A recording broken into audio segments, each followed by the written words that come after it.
फरवरी 2019 जमीन से हजारों किलोमीटर ऊपर अंतरिक्ष में भारत की थर्ड आई रॉ की एक हाई रिजोल्यूशन स्पाइस सैटेलाइट अपनी ऑर्बिट में घूम रही थी।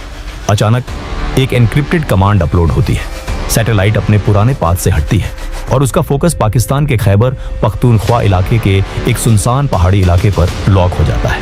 ये जगह थी बालाकोट। नीचे जमीन पर भी कुछ अजीब हो रहा था। पठानी सूट पहने, चेहरे पर गमछा लपेटे दो आदमी इस पहाड़ी कैंप के इर्द गिर्द घूम रहे थे।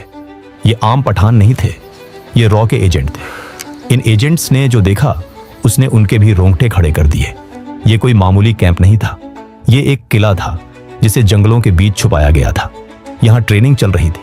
500 से ज्यादा आतंकवादी जिहाद की तैयारी कर रहे थे। इंटेलिजेंस रिपोर्ट्स के मुताबिक ये वही जगह थी जहां कभी अजमल कसाब जैसे दरिंदों को ट्रेन किया गया था। और सबसे खौफनाक खबर यह थी कि आने वाले कुछ ही दिनों में 300 नए रिक्रूट्स यहां पहुंचने वाले थे। रॉ एजेंट्स ने अपनी जान की बाजी लगाकर उस कैंप की चप्पे चप्पे की तस्वीरें ली। ये तस्वीरें और ग्राउंड इंटेल नई दिल्ली के रॉ हेडक्वार्टर में पहुंची। रॉ चीफ अनिल धस्माना समझ गए कि अगर इसे अभी नहीं रोका गया तो तबाही मचना तय था। इस इंटेल के मिलते ही भारत के इतिहास का सबसे बड़ा और सबसे खतरनाक कोवर्ट ऑपरेशन शुरू होने वाला था। यह था ऑपरेशन बंदर। 14 फरवरी 2019 भारत के इतिहास में यह दिन ब्लैक डे के नाम से दर्ज है। जम्मू श्रीनगर नेशनल हाईवे 44 दोपहर का वक्त सीआरपीएफ का काफिला जिसमें 78 गाड़ियां शामिल थीं, अपने रास्ते पर आगे बढ़ रहा था। इन ट्रकों में बैठे थे हमारे 2500 जवान। उन्हें अंदाजा भी नहीं था कि अगले ही पल उनकी दुनिया हमेशा के लिए अंधेरे में डूबने वाली है। काफिला अभी 15 मिनट ही चला था कि एक कनेक्टिंग रोड से एक गाड़ी हाईवे पर आती है। ये गाड़ी नॉर्मल नहीं थी, इसमें 300 किलो RDX भरा हुआ था। सीआरपीएफ के ड्राइवर कुछ समझ पाते उससे पहले ही उस गाड़ी के ड्राइवर ने अपनी गाड़ी काफिले के एक बस से टकरा दी। एक तेज धमाका हुआ, इतना तेज कि कई किलोमीटर दूर तक जमीन हिल गई। आग का एक गुब्बारा आसमान में उठा और देखते ही देखते हमारे 40 बहादुर जवान वीर गति को प्राप्त हो गए। इस कायराना हमले की जिम्मेदारी ली पाकिस्तान में बैठे आतंकी संगठन जैश-ए-मोहम्मद ने। उसका लीडर मसूद अजहर, जो बहावलपुर में बैठकर भारत की तबाही के सपने देख रहा था, उसने सोचा था कि भारत हमेशा की तरह कड़ी निंदा करेगा, डोजियर देगा और चुप हो जाएगा। लेकिन वो भूल गया था कि ये 2019 का भारत है। वो भारत जो अब चुप नहीं बैठता, वो भारत जो घर में घुसकर मारता है। 19 फरवरी 2019 दिल्ली। पुलवामा हमले को 4 दिन बीत चुके थे। रॉ चीफ अनिल धस्माना सीधा प्रधानमंत्री नरेंद्र मोदी के रेजिडेंस पर पहुंचते हैं। मीटिंग रूम में पीएम मोदी के अलावा national security advisor Ajit Doval, defence minister और तीनों सेनाओं के प्रमुख मौजूद थे। पीएम मोदी की आंखों में वो दर्द था जो हर हिंदुस्तानी महसूस कर रहा था। उन्होंने आर्मी, नेवी और एयर फोर्स के चीफ्स से साफ शब्दों में कहा, बहुत हो गया। हर बार हम सब्र करते हैं और वो इसे हमारी कमजोरी समझते हैं। इस बार मुझे एक्शन चाहिए। तभी रॉ चीफ धस्माना ने प्रोजेक्टर पर बालाकोट कैंप की हाई रिजोल्यूशन सैटेलाइट इमेजेस दिखाई और कहा, सर, ये जैश का सबसे बड़ा ट्रेनिंग कैंप है। यहाँ मसूद अजहर का भाई और टॉप कमांडर्स मौजूद हैं। अगर हमने इसे हिट किया तो जैश को रिकवर होने में 10 साल लग जाएंगे। आर्मी चीफ ने कहा, सर, हमने उरी के बाद सर्जिकल स्ट्राइक की थी जमीन के रास्ते, लेकिन इस बार दुश्मन सतर्क है, पूरा बॉर्डर हाई अलर्ट पर है। तभी अजीत डोवाल ने कहा, अगर आज हम चुप रहे तो वो हमारी खामोशी को कमजोरी समझेंगे। वो फिर आएंगे, फिर हमारा खून बहाएंगे। इस बार हमें दुश्मन के दिमाग में खौफ पैदा करना होगा, ऐसा खौफ जो उनकी नस्लों को याद रहे। पीएम मोदी अपनी कुर्सी पर शांत बैठे थे। उन्होंने सबकी बात सुनी। कुछ पल के लिए कमरे में बिल्कुल सन्नाटा छा गया। फिर पीएम खड़े हुए। उन्होंने एयरफोर्स चीफ BS धनोआ की तरफ देखा और पूछा, चीफ, क्या आप तैयार हैं? एयर चीफ धनोआ ने बिना एक पल गंवाए कहा, सर, हम उनके लिए धरती पर ही नरक बना देंगे। पीएम ने एक गहरी सांस ली और कहा, गो अहेड। लेकिन याद रहे, मुझे सिविलियंस का नुकसान नहीं चाहिए, सिर्फ आतंकी और उनके हैंडलर्स का सफाया होना चाहिए। इस एक डिसीजन ने ऑपरेशन को हरी झंडी दे दी थी। इस ऑपरेशन का नाम था ऑपरेशन बंदर। बंदर क्यों?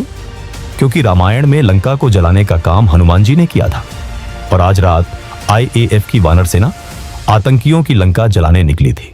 रॉ को काम पर लगाया गया। उन्हें ढूंढना था एक ऐसा टारगेट जो पाकिस्तान आर्मी का ना हो लेकिन आतंकियों का हो।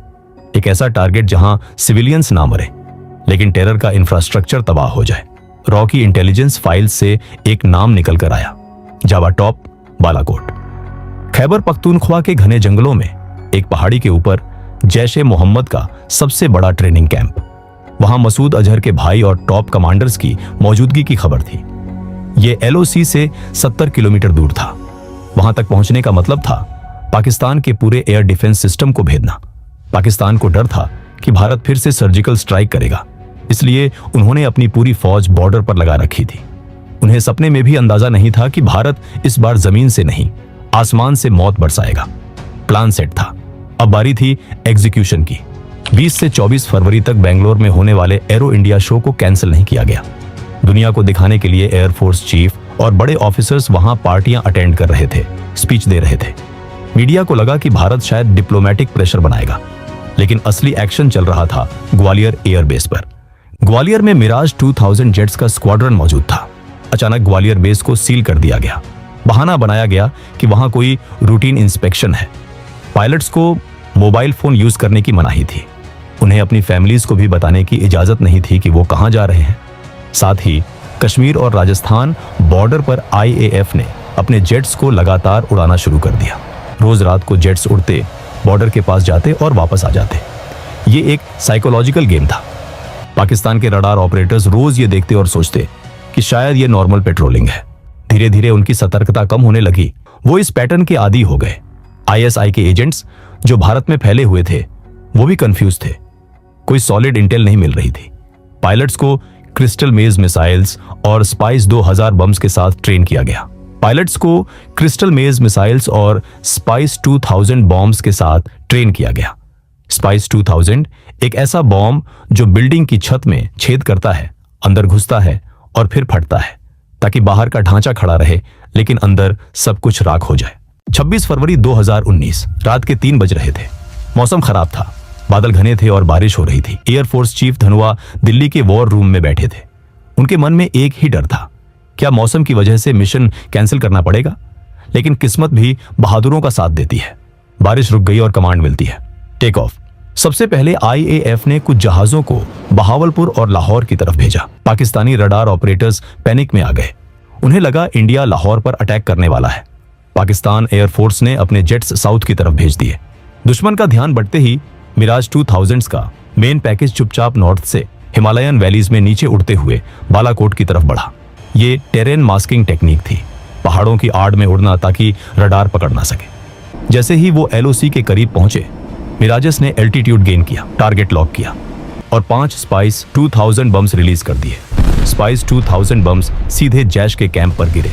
एक के बाद एक 5 धमाके हुए। जो आतंकी अपने बिस्तरों में सो रहे थे, जो सपने देख रहे थे भारत को बर्बाद करने के, वो नींद में ही मौत की गोद में चले गए। पायलट्स ने कोड वर्ड बोला, बंदर मारा गया और वापस इंडियन एयर स्पेस में लौट आए। यूसुफ अजहर, मसूद अजहर का साला, जो उस कैंप को चला रहा था, वो भी उसी मलबे में ढेर हो गया।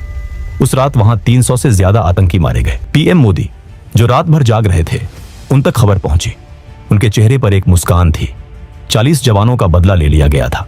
सुबह होते होते पूरी दुनिया में खबर फैल गई कि भारत ने पाकिस्तान के घर में घुसकर मारा है। 27 फरवरी 2019 पाकिस्तान की आवाम और सेना सदमे में थी। उनकी नाक कट चुकी थी। उनका एयर डिफेंस सिस्टम फेल हो चुका था। अपनी इज्जत बचाने के लिए और अपने लोगों का गुस्सा शांत करने के लिए पाकिस्तान मजबूर था रिटेलिएट करने के लिए। सुबह के 10 बज रहे थे। पाकिस्तान एयरफोर्स ने अपने सबसे बेहतरीन fighter jets American made F-16S को भेजा। उनका मकसद था भारत के मिलिट्री इंस्टॉलेशंस पर बम गिराना, ताकि वो दिखा सकें कि वो भी कमजोर नहीं है। लेकिन इंडियन एयरफोर्स तैयार थी। रडार्स ने पाकिस्तानी जेट्स को डिटेक्ट किया। श्रीनगर एयरबेस पर सायरन गूंज उठे। वहां मौजूद थे विंग कमांडर अभिनंदन वर्धमान। उन्होंने बिना वक्त गंवाए अपने MiG-21 बाइसन में उड़ान भरी। अब जरा सोचिए, कहां F-16 जो दुनिया का सबसे एडवांस्ड 4th जनरेशन फाइटर है, और कहां MiG-21 जो 1960 का पुराना जहाज है। ये मुकाबला बराबरी का नहीं था। पाकिस्तानी जेट्स ने हमारे आर्मी कैंप्स के पास बम गिराए, लेकिन वो टारगेट मिस कर गए क्योंकि हमारे पायलट्स ने उन्हें एंगेज कर लिया था। अभिनंदन ने देखा कि एक पाकिस्तानी F-16 वापस भाग रहा है। उन्होंने उसका पीछा किया। अभिनंदन ने R-73 मिसाइल फायर की। मिसाइल सीधे जाकर F-16 को लगी और F-16 नीचे गिरने लगा। इतिहास में पहली बार किसी MiG-21 ने F-16 को मार गिराया था। ये एक चमत्कार से कम नहीं था। विंग कमांडर अभिनंदन ने देखा कि एक पाकिस्तानी जेट वापस भाग रहा है। लेकिन अभिनंदन उस जेट के पीछे एलओसी क्रॉस कर गए। वो अब दुश्मन के इलाके में थे। वहां से एक पाकिस्तानी मिसाइल आई और अभिनंदन के जेट को हिट कर गई। अभिनंदन तुरंत इजेक्ट करते हैं। वो पैराशूट से नीचे उतरते हैं। जैसे ही अभिनंदन जमीन पर गिरे, उन्हें एहसास हो गया कि वो पाकिस्तान में है। गांव के लोग उनकी तरफ दौड़े, हाथ में पत्थर और डंडे लेकर। अभिनंदन घबराए नहीं। उन्होंने भागने की कोशिश नहीं की, ना ही गिड़गिड़ाए। उन्होंने अपनी पिस्टल निकाली, हवा में फायर किया ताकि भीड़ दूर रहे, और अपने पास मौजूद सीक्रेट डॉक्यूमेंट्स को चबाना शुरू कर दिया ताकि दुश्मन के हाथ कोई सेंसिटिव जानकारी ना लगे। कुछ ही देर में पाकिस्तानी आर्मी वहां पहुंच गई और उन्हें कैप्चर कर लिया। पाकिस्तानी आर्मी के ऑफिसर्स ने अभिनंदन से सवाल पूछे, तुम्हारा मिशन क्या था, कौन सा जेट उड़ा रहे थे? लेकिन अभिनंदन ने शान से जवाब दिया, I am not supposed to tell you that. वहीं नई दिल्ली में पीएम मोदी ने हाई लेवल मीटिंग बुलाई। उनका संदेश साफ था, हमें हमारा पायलट वापस चाहिए, बिना किसी शर्त के और तुरंत। रॉ चीफ और एनएसए डोवाल ने अपनी चैनल्स एक्टिवेट की। उस रात भारत ने अपनी 9 मिसाइल्स को पाकिस्तान की तरफ एम कर दिया था। पृथ्वी और Agni missiles ready to fire mode में थी। इंडियन इंटेलिजेंस ने आईएसआई चीफ को एक क्लियर मैसेज भेजा, अगर अभिनंदन को एक खरोंच भी आई तो हम पाकिस्तान का नक्शा बदल देंगे। ये मैसेज सुनते ही इस्लामाबाद में हाहाकार मच गया। पाकिस्तान के पार्लियामेंट में वहां के फॉरेन मिनिस्टर शाह महमूद कुरैशी के पांव कांप रहे थे। कुरैशी ने पार्लियामेंट में कहा, खुदा का वास्ता है, अभिनंदन को वापस भेज दो, वरना रात 9 बजे इंडिया अटैक कर देगा। 27 फरवरी की रात को US secretary of state Mike Pompeo को Indian foreign minister Sushma Swaraj का एक अर्जेंट कॉल आया। उन्होंने पोम्पियो से कहा, हमारे पास पक्की खबर है, पाकिस्तान अपनी न्यूक्लियर मिसाइल्स प्रिपेयर कर रहा है हमारे ऊपर हमला करने के लिए, और अगर उन्होंने ऐसा सोचा भी तो हम चुप नहीं बैठेंगे, हम भी तैयार हैं।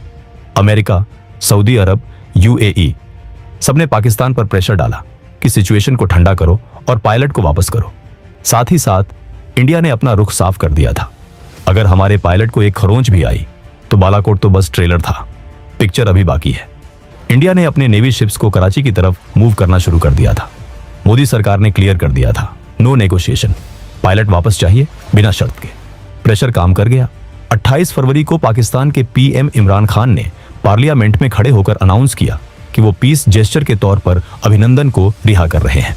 सच्चाई ये थी कि ये पीस जेस्चर नहीं, बल्कि डर था भारत की ताकत का। 1 मार्च 2019, वाघा बॉर्डर, हजारों लोग तिरंगा लिए खड़े थे। शाम का वक्त था जब विंग कमांडर अभिनंदन ने वो गेट क्रॉस किया। उनकी मूंछों का स्टाइल एक नेशनल सिंबल बन गया था। हमने दुश्मन के घर में घुसकर मारा भी और अपने बंदे को सुरक्षित वापस भी ले आए। बालाकोट एयर स्ट्राइक सिर्फ एक मिलिट्री ऑपरेशन नहीं था, ये एक स्टेटमेंट था, एक डिक्लेरेशन था न्यू इंडिया का।